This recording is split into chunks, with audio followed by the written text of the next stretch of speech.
Diesel ইঞ্জিনের high pressure পাম্পের সাথে এরকম একটা জিনিস দেখছেন না? এটার কাজটা হইতেছে যে ইঞ্জিন যখন কোনো ফল্ট ডিটেক্ট করে, হ্যাঁ, হইতে পারে এটা ওভার টেম্পারেচার,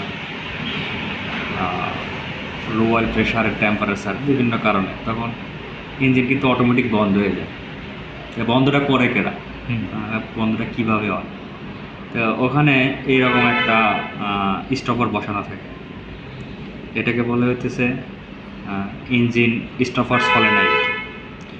তো ও কীভাবে ইঞ্জিনটাকে বন্ধ করে, যেগুলো ম্যানুয়াল গভর্নর, যে হাই প্রেশার পাম্পের যে প্লাঞ্জার, যেটা বলে প্লাঞ্জারের যে ফুয়েল কন্ট্রোলার আছে, তো ওকে যদি এরকম টানে ধরা যায়, তো ফুয়েলকে যদি কাট আপ করা যায়, ইঞ্জিনের জ্বালানির অভাবে ইঞ্জিন বন্ধ হয়ে যাবে।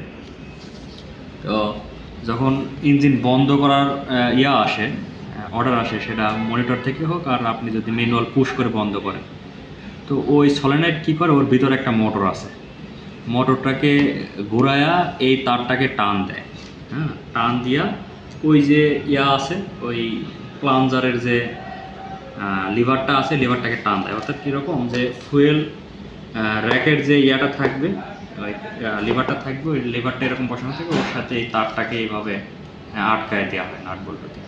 তো যখন ও এটা টান দেয়, তখন ওটা এইভাবে চলে যায় আর ফুয়েল কাট আপ করে দেয়।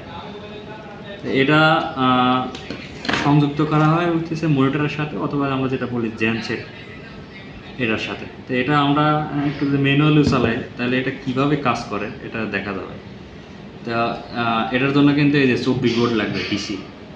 আমাদের পাওয়ার সাপ্লাই আছে এখানে, আমরা এখানে 24 ভোল্ট নিছি। এটা আবার 3টা ওয়্যার আছে, হ্যাঁ, যে এখানে 2টা পাওয়ার সবসময় অলওয়েজ রেডি থাকবে, আর একটা এটাকে কন্ট্রোল করবে। সেটা কিভাবে, যে এই তারটাই আসবে থেকে, আমাদের মনিটর থেকে বা অন্য অন্য অটোমেশন সিস্টেম ঘুরে এরকম একটা সিগন্যাল আসবে। আমরা এটাকে একটা বাইপাস ম্যানুয়াল হিসেবে নিচ্ছি, শুধুমাত্র এটা কাজ করে কিনা বোঝানোর ক্ষেত্রে। তো যখন এখানে একটা লাইন স্ট্যান্ড বাই থাকবে 24 ভোল্ট, যখন ধরেন ইঞ্জিন ফল্ট ডিটেক্ট করছে, তো এরকম একটা সিগন্যাল ও এইখানে প্রোভাইড করবে। তো এখানে যখন সিগন্যালটা পাবে, দেখেন লিভারটা টানছে, তার মানে ওই লিভারটা টানে ফুয়েল কাট আপ করে দিয়েছে। এখন জ্বালানির অভাবে কিন্তু ইঞ্জিন বন্ধ হয়ে যাবে, তাই না? তো এখন এটা তো ফুয়েল কাট আপ করে বসে আছে, আবার যদি ইঞ্জিন স্টার্ট দিতে চাই, তাহলে তো এটা আবার ওই জায়গা মতো না পৌঁছালে এটা সম্ভব না। তখন আমি সিগন্যালটা আবার ছাড়ে দিলে, এই সিগন্যালটা এখানে দেখেন, এই সিগন্যালটা দিলে পরে ওইটা আবার কিন্তু জায়গা মতো চলে যাইতেছে, তখন কিন্তু আবার ওটা ঠিকঠাক আছে। যখন আমি যদি চাই যে এখানে যদি একটা পুশ সুইচ লাগাই, অথবা এটাকে যদি জেনসেট ঘুরে নিয়ে আসি, যে এটাকে একটা সিগন্যাল পাঠায়, আমি অটোমেশনে বা অটোমেটিকভাবে ইঞ্জিন বন্ধ করতে চাই, তাহলে এইভাবে করতে পারবেন, অথবা এখানে একটা সুইচ দিয়ে করতে পারবেন। আমি যদি এটা দুটার মাঝখানে একটা সুইচ দিয়ে এখানে দেই, ইঞ্জিনটা বন্ধ করবে, আবার ছাড়া দেবে, ফুয়েল কন্ট্রাক্টটা জায়গা মতো হবে। হ্যাঁ, এটা আগে এগুলা অহরহ ব্যবহার করা হইতো, এখন তো ইলেকট্রিক গভর্নর আসে, ইসিও আসে, এগুলার ব্যবহার নাই বললেই চলে।